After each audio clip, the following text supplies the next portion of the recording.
Just a few different quotes from different people who spoke about the importance of self-mastery. And the first thing is that we have to understand it requires effort. It's something that you're going to have to work on. Not once, not twice, every day. It's a continuous journey. And so self-mastery is a challenge for every individual. Only we can control our appetites and our passions. Only you can control how you are treating your body, your mind. Only you can control that. Self-mastery cannot be bought for money or fame. Doesn't matter how rich or poor you are. It is the ultimate test of our character. Why? Because we have to have discipline. We have to be consistent. We have to work at it. We have to step out of our comfort zones. It requires climbing out of the deep valleys of our lives and scaling our own Mount Everest. And that is different for every individual. But it's important to understand that to achieve self-mastery, it takes a lot of work and it takes consistency. And so anyone that you look at, anyone that you look up to in any field, in any industry, who's achieved a level of self-mastery, you have to understand it took blood, sweat, and tears. It was hard work.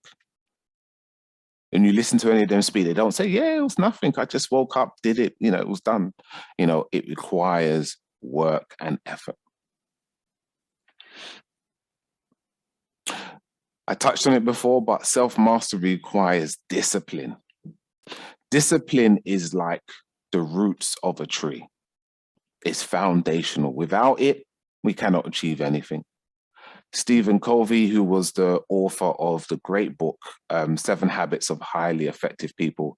If you haven't read that book, I guarantee read it. It will change your life. But one of the things he said is that self-mastery and self-discipline are the foundations of good relationships with others. And so as an entrepreneur, as someone who's running a business or starting a business, if you do not have good relationships, if you do not have a good reputation, if people do not speak well of you when they're talking to others, your business will never flourish. And so it's important that to have, as you're on the journey of self-mastery, but to have self-discipline, to say what you mean and mean what you say, to hold true to your word. So it's very important that we have this self-discipline, the discipline to get up when you need to get up, the discipline to do what you need to do, the discipline to, ensure that you follow through with the things that you said you're going to do. The discipline to, if you have a marketing plan or your social media, and when you're putting things out, being consistent with it so that people will know if you normally post on a Monday morning and I look on a Monday morning, I'm expecting to see that. And so rather than doing something you can't continue with and trying to post every day and then sometimes you miss it, then you are not showing discipline. People feel, oh, there's no point going on because they're not consistent. But you do it that one time a week and be consistent with it. So that self-discipline is really important because it shows a value to other people. It shows a characteristic. It shows something that breeds confidence. And so that self-discipline is vital. And not just in terms of your business, for your well-being. What are the things you're doing for your well-being? Are you disciplined in doing it? Are you doing those things to make sure that you're healthy and strong, that you're having the rest and that you're eating right? Because, what you put in is what you get out in every area of our lives, mentally, physically, emotionally, spiritually, financially. And so it's really important to have that self-discipline. And then the third thing is around self-mastery requires thought management. Now, this is Napoleon Hill. I'm sure people are aware of him if you're not. The book Think and Grow Rich is a phenomenal book that really gives you understanding around the importance of thought management. So he said, achieve self-mastery over your thoughts and consistently direct them towards your goals and objectives. So our thoughts are so powerful and important.